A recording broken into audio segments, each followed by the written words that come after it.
Willkommen, bienvenue, welcome once again to another live stream. And today we have the incandescent Vicky Poole, whose hair has almost grown back to its normal length.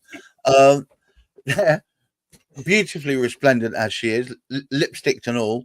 And as ever, she is imbibing me and imbuing me with knowledge about the whole procurement and also the tender response process. But today we're talking about doing something I didn't know you could do. How to challenge a procurement. Wow. So this is at the point where the tender's already been agreed. Yep. You've gone through, you come at the other side, you hit the kickoff meeting. No.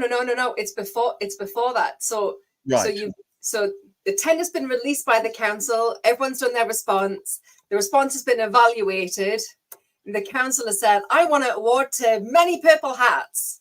And you say, yeah, well, you're saying yay. Everyone else is saying no. It's that kind of like cringeworthy moment, you know, the Star Wars, that no moment. So if you feel that the procurement has been flawed, you can respond to it and you can challenge it in two ways.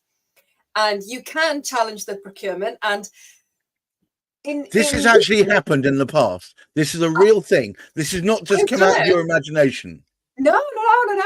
I've done it. I have been, I'm very glad that I've changed my name when I got married, because otherwise I think I still would have been referred to as Battle Axe Bland. My maiden name was Bland. Because I have done this on 3 procurements and have been successful in 3 procurements of having the procurement squashed. I was particularly annoyed. So the same. Hang on, does that then cancel the tender? It does, and it has to come all back out again. Oh wow! Yeah. So this really is. It's not. It can force the procurement to come back out.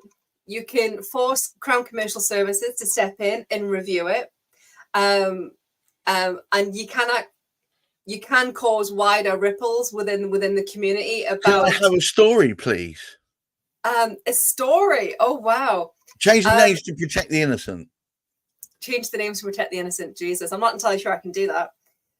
So for everyone, let's go through the 2 different options, right? So you can either challenge the procurement in itself, in which case the procurement has been flawed.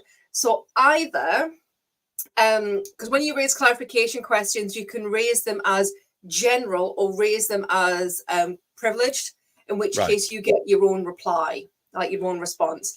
You can argue that sensitive information that was unique to you had been shared publicly and therefore you had lost your commercial advantage. I've done that one. You can complain that a supplier has had an unfair advantage. So, and I've done this one as well. And the example that I bring here, and we'll talk about this in a little bit more detail, is where a senior member of the supplier, the awarder, the preferred supplier, has a position of power at the council. Oh, hang on. That's the equivalent of either insider trading or. Yep. Oh goodness, that's terrible, actually. So within all councils, we'll talk about this in a bit more detail as well, but not right now. I'm going to go through the options. So within all councils, you have people who can be elected, such as myself. So I'm elected to a council, and you can argue that these people, when we attend meetings as elected members, all of the meetings that we attend are visible to the public. Now, there are some meetings that elected members do, and there are some committees where they invite suppliers in to talk about particular items. So, for example, if I was to be invited in to West Berkshire Council, and if I was to be awarded a tender for consulting to help SMEs to improve their chances of winning bids, that would be conflict of interest in so many different ways. Not only is it my business that I do and that I was awarded the tender, but I'm also an elected member to that council. Complete conflict of interest. Exactly. So in the previous life, I used to work in telecoms, and there are technology steering groups where they talk about critical national infrastructure. and the awarding company for a particular bid that I had coveted for many years and I was going for. I spent 18 months on this bid across 2 different companies, believe it or not, because I took the bid with me from one company to the next. The person present talking about critical national infrastructure was the chief exec and the CTO, 2 of them, of a tier 1 telco provider who happened to be awarded that contract. So, as you can imagine, I challenged that procurement. So you've got the challenge in the actual formals of the procurement, and then you're actually challenging the supplier, as if to say, well, that's you've awarded 10 marks out of 10, and the reason why that supplier got 10 marks is because they included some random bits of information that no bugger else would have known. And I've got this right now with one of the tenders that we've done recently, where the awarding criteria, where you pick up the marks, nowhere in their tender documentation do they make reference to this. Hence why we're talking about this today. So hang on, don't you ever end up with a horse's head on your pillow or something from the? Yes, it tastes wonderful with a little bit of red wine and garlic. Sure it does. Sure it does. All right, cool. So this is crazy because this is, and these are public figures who are also involved in the. So it doesn't seem right. So let's get down to brass tacks. So the public sector equates to, well, there was £2 billion worth of contracts last year. Government and public, they are the biggest contributor to the UK economy. And most importantly, because that's not important, most importantly, they are the biggest contributor to the UK economy. They are spending public money. So what you pay in your NI and your tax, this is the money that they're talking about spending here, regardless of whether it's paper clips, technology, laptops, softwares, consultancy. It's all public money. So if there is ever any question about how that money is spent, it's reviewed quite seriously.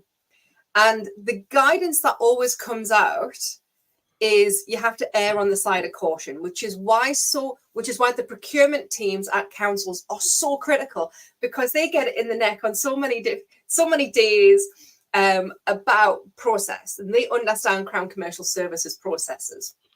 The new Procurement Act, so we had Procurement Act 2023 and we've got another one this year. They include more rigor and more regulations in order to make procurement more strict and more straight down the line, so that everyone knows exactly what they can do and what they can't do. Now, that's not to say that suppliers won't be able to challenge procurements in the future, because of course you can. If I'm responding to a bid and I get a whiff of many purple hats going out for a cup of coffee with the portfolio holder for digital services and transformation at West Berkshire Council, that's me, by the way, I'm going to be telling my client about this if I get a whiff about it, because all of these meetings are public information, and it's anything to do with giving one supplier an advantage. Now, how do you challenge an active procurement or a completed procurement? You have to raise it during the Alcatel period. It's no point complaining 6 months after the contract signed. It has to be done during the standstill period. And you have to be very explicit with why you're challenging it. So I would like to challenge the procurement for the award of many purple hats. Right. Because I am aware that ABC happened. Can you demonstrate to me, beyond I forget the right language here. I'll have Tourette's in a second and it'll come out. Beyond reasonable doubt. There we go. Gareth's laughing at me because he knows I'm terrible with stuff like this. Can you demonstrate beyond reasonable doubt that there was no dialogue and there was no information shared about this particular procurement? Was the meeting witnessed by an independent officer? Is another good one. Oh. Yes. Because one could argue that meeting notes can be doctored. Oh, we'll just not minute the fact that we've talked about this tender, Gareth. That just won't be in there. Whereas if it's documented and there was a meeting present with an officer of the council, it would have to be minuted regardless. And you can have things, every topic that's there, it is lined item to say that topics about LinkedIn marketing was discussed, but it won't say what it was or what the tender was or any of the detail, but it'll have to be minuted that things were discussed from the officer's side. That's available as public information if one was so inclined to ask it. Alrighty. Right. So you have to be very specific. At that point, the procurement will then go on pause. So they will try desperately, so the council will try desperately to answer and resolve all those questions within the 14-day Alcatel standstill period.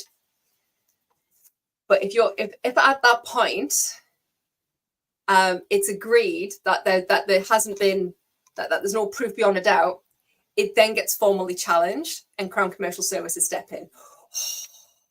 Wow. So it gets pretty heavy duty at that stage. Pretty heavy duty. So let's very quickly run through some examples. So when I worked in corporate, I worked in telecoms, and there was a consortium of councils who grouped together, and this is very common, who grouped together to buy certain services. So they grouped together to buy bid writing services. And right. Within the commercial response, there was, we talked about this last week, where you have the rate card of services, how many widgets at what price. And then you've got over here, you've got like the what happens in certain scenarios, and you can adjust those numbers. Well, one of the questions in there, I have been very creative with the response. It was zero cost to me, but you had to include a cost to the client. And the client had scripted a question that could only have come from someone with a telecoms background because it referenced certain protocols that happen on routers. So for those of you who don't know how mobile phones or how routers work or like all the nitty gritties, unless you're really, really technically trained, you don't necessarily know which particular line item, which iOS, which is the operating system, or things to reference. This clarification question had come through to me and said, with regards to tab 2 of the pricing matrix, can you confirm that blah, blah, blah, blah, blah, and is included in the price? If not, it needs to be adjusted. Well, those prices are regulated by the manufacturer. So this was an ultimate gotcha. So and it was a cost that I had to bear rather than a cost that I had to pass on to the client. So I was taking my cost and my price and not lining them up line for line item. The question that came to me forced me to match them up line by line, which then meant that it then meant that instead of scoring 40 out of 40 on the price, I scored 37 out of 40 on the price, and this other supplier won.